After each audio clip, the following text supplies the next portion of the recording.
పల్నాడు జిల్లా నరసరావుపేటలోని జిల్లా విద్యాశాఖ కార్యాలయంలో డిఈఓ చంద్రకళ 10వ తరగతి పరీక్షలపై మీడియా సమావేశం నిర్వహించారు. 10 వరకు మనం అనుమతించడం జరుగుతుంది. 10 తర్వాత ఎవరు కూడా అంటే రెగ్యులర్ గా ఎవరైనా 1 or 2% రెగ్యులర్ గా 10 లోపల అట్లా 9:30 తర్వాత వస్తే మనం వాళ్ళని తప్పనిసరిగా సస్పెక్ట్ చేయవలసి ఉంటుంది.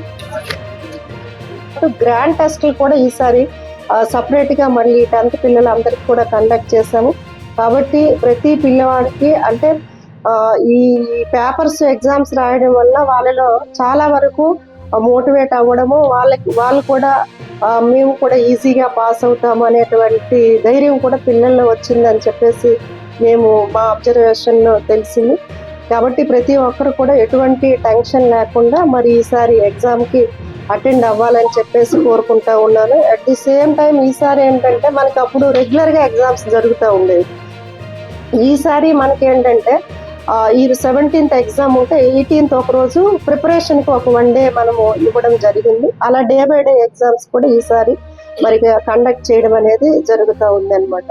కాబట్టి ప్రతి ఒక్క స్టూడెంట్ కూడా ఎటువంటి టెన్షన్ లేకుండా పరీక్ష రాయడానికి అవకాశం కల్పించడం జరిగింది. At the same time open SSC exams కూడా మనకి అదే రోజు మన జిల్లాలో 1200 మెంబర్స్ మరి ఓపెన్ 10th కూడా రాయబోతూ ఉన్నారు. ఇది కూడా రెగ్యులర్ సెంటర్స్ ఎక్కడైతే ఉన్నాయో అదే ప్రిన్సెస్లో సపరేట్గా దీన్ని కూడా ఒక చీఫ్ డిపార్ట్మెంట్ ఆఫీసర్ అలాగే ఒక సిట్టింగ్ స్క్వాడ్స్ని కూడా మనము వేయడం అనేది జరిగింది. అక్కడ ఆ సెంటర్స్లోనే మన జిల్లాలో 27 సెంటర్స్లోనే ఈ 1200 మెంబర్స్ ఓపెన్ 10th ఎగ్జామ్ కూడా సిమిలర్గా మరి జరగడం అనేది జరుగుతుంది. అలాగే మనకి 6 ఫ్లయింగ్ స్క్వాడ్స్ని కూడా మనము మరి ఈ సంవత్సరం నియమించుకోవడం జరుగుతుంది రెగ్యులర్ 10th. అలాగే 2 స్క్వాడ్స్ మరి ఓపెన్ 10th కూడా మన జిల్లాకి కేటాయించడం అనేది జరిగింది.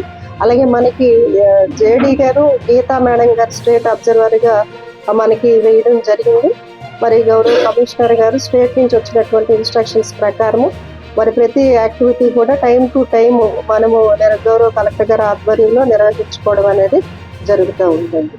ఓకే అండి, థ్యాంక్ యూ. మరి పిల్లలందరికీ అలాగే మనకి ఇందులో ఎగ్జామ్ స్టాఫ్ కూడానండి 1680 మంది ఇన్విజిలేటర్స్ నియమించడం జరిగింది.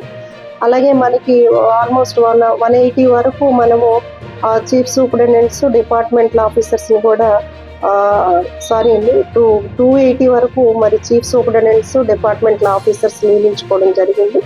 అలాగే మనకి సి సెంటర్స్ కూడా ఒక 15 సి కేటగిరీ సెంటర్స్, అంటే ఈ 15 సి కేటగిరీ సెంటర్స్లో వితిన్ 8 kilometer రేడియస్లో ట్రెజరీ కానివ్వండి, పోలీస్ స్టేషన్ కానివ్వండి లేనటువంటి సెంటర్స్.